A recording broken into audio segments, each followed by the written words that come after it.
These were some of the best highlights from today's matchup at the Swiss stage of Worlds 2024.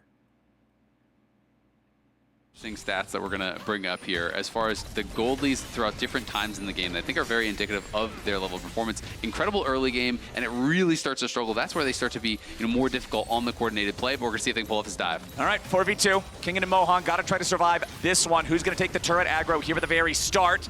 Looks like Mako. TES walking back away, but now Tien with that 3-talent strike already primed. It's first blood, though, the other direction. DK doing a good job. Mohan surely has to die here. A 1-for-1 trade, but in a 2v4, DK is going to be all right with that one. I mean, there's good news and bad news for DK. The good news is that Kingen doesn't lose his life, but the bad news is he's being denied a lot of farm, so he's trying his best to get back underneath the tower. But he is stunned. 369 Mako and Jackie Love want to try to deny even more here if they can. Kingen popping the counter-strike, staying alive for now. Nice two-man stun coming out, but Kingen down to about 50 HP, still staying alive somehow, but the volley claims his life. Top Esports get their man. Ash and him and Mohan will be heading out towards bot. They're being covered by Lucid, and they should be able to fix this wave no problem, but we can see Jackie Love already is starting a bit of a slow push here for himself. Yep, him and Mako just going to have to try to deal with this 2v3 situation now. Moham immediately in with a crash down, shattering strike. Mako at 100 HP, and aiming is on the board. A clean gank from Dplus KIA, and just well timed.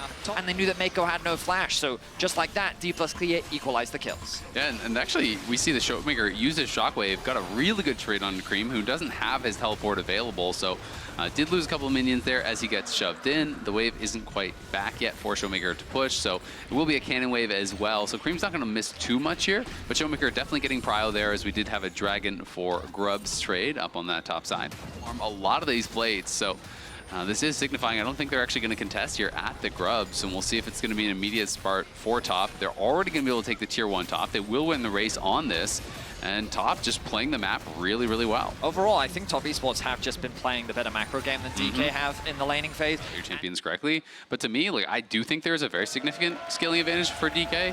You know, I would kind of look at a 3-item breakpoint here. You know, if DK are able to get their carries to 3 items and they're within a couple thousand gold, I feel like they have outscaled. After the second. So the big advantage that Top Esports have right now is just the strength of their bottom lane. The fact that they can get prio pretty much wherever they move on the map is allowing Top Esports a lot of control around these towers and these neutral objectives. The fact that they secured the 6 Grubs, the only reason why they're down a Drake right now is because they traded the Grubs in favor of the Dragon, and now again they've leveraged their bot lane to secure that objective, and they're going to bring that bot lane back into the 2 versus 2 to keep putting pressure onto this bot lane tower. Extra tankiness from the Aftershock proc, as long as you don't miss your E and your R. I mean, if you miss those, then I guess why did you take the thing in the first place? But bottom lane tier 1 turret in some serious trouble now, has a little bit more damage, gets it done. Moham jumps in here with a Magnet Storm, immediately trying to make the fight happen in the 2v2. Meanwhile, the jungler fight off to the side ain't gonna matter because Moham is already dead.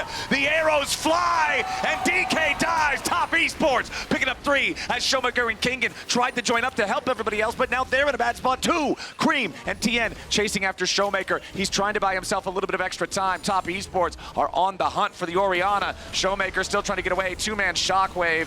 It don't even matter, man. Showmaker is going nowhere fast. Top Esports, turret +4. Right, and are immediately participating in that dive, and it ends up being basically a 5v3 situation where they just slaughter the bot lane from DK, they kill off Lucid, and Showmaker and Kingen have nothing to do but watch the game slip away. Exactly that. The Herald is now going to be converted in favor of Top Esports as well. And now they can move this bot lane into the mid lane and start sieging onto this mid tier 1, really unlocking the map for Top Esports. And sometimes it's really valuable, sometimes not. But when you're already really ahead, it becomes so annoying because they're always going to get the push. Now they have the Herald. This is going to be 12 Void Mites popping out of this thing. It's like a clown car of Void Mites running out there. Kingen jumping in though with a counter-strike for the engage. Tien is low, but Top Esports are going between worlds. Tien gets away, and a massive amount of damage pours into the DK lines. Jackie Love grabbing the first kill. Moham is down. Lucid jumps over the wall, but all DK can do is run. Top Esports are that far ahead. Then gets Skarner ulted underneath the tower,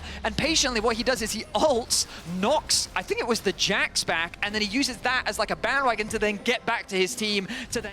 aiming and Showmaker, outside of that, they can't do anything to you. Masterfully maneuvered by the top esports jungler in what looked like should have been a death sentence with that collapse. But the only thing collapsing now is DK's chances in this game. Still are already on it. There is no contest for DK. They know how worrying it is to even try to go out and contest anything in neutral territory. Yeah, I mean, it's really problematic now, and not only are they just trading a tower for a dragon, because Cream is pushing down bot side looking for that tier 2. It does survive for now, but that thing is about to go down to these Void Mites. That's 700 gold in the pockets of Cream there, which now puts him ahead of Showmaker. That was the only person we saw the gold breakdown that was ahead for DK. Far away from that 225 breakpoint. And by the time it comes in, could be too little too late. TN over the wall, again, maybe looking for a fight. Kingin jumps in for the counter-strike. Jackie Love could be in a little bit of trouble here. Gets away for now. They're locking up the Jax. Kingin can't do it. Moham's about to die here, too. Finally, they get one back on DK's side as Cream gets popped, but Moham's still getting away with only 100 HP. Lucid's here on the front line. Has to try to flash to get out of it. The Impale's going to be flashed back by TN. They don't want to allow the red buff to just be stolen away this easily, but Top would love for these guys to step a little bit too close, and Lucid does just that. There's no way out for the Skarner. Tien ends up taking the kill, and gentlemen, we're 21 minutes into the game. The enemy jungler is down. Top Esports have it take it straight to the Baron. Yeah, it's so tough, and Lucid had no flash, so being that far forward over towards the red buff is incredibly risky, and now it's going to be a largely uncontested Baron here, as King is just going to try to push and grab that bounty off of the tier 2 bot, get a little bit of gold back for the team, but this kind of lead plus the Baron buff plus 6 grubs is likely to mean nearly the end of the game, you have to think. And you could even see the early TP from 369. Once Top Esports was confident they weren't going to be challenged at the Baron, 369 won't even allow the tier 2 turret in the bottom lane to fall. The tier 1 in mid is claimed by DK, but now they got to be careful because Kingan's in some trouble. Cream and Jackie Love in hot pursuit as Kingan wants to try to get away from this one. But they are sending 3 dudes after him. Jax, do we get out of these? I'm not sure. Maybe? It depends if Mako flashes. I mean, he has the... He's flashing. Okay, yeah. Mako flashes over. The counter-strike isn't going to block enough. Not here, not now, no way, not yet. Kingan is down, and Cream's getting a payday. Yeah, he wanted them. Wasn't going to let him get away that easily. You've been chasing him for a while, so they get the kill onto Kingan. Well, and you're playing the micro, the team fights, the individual outplays, and that has been the entire package here for Top. They have been looking very, very dominant in this game number 1. And it's nice to see because in the playoffs, the upset that happened against Weibo was definitely unexpected. The ward behind the pit, though, where he could look to TP. This is probably the game being decided right here. All right, it's soul fight time. TP coming in from Kingan. Top Esports backing away, but continuing slow DPS onto the Dragon.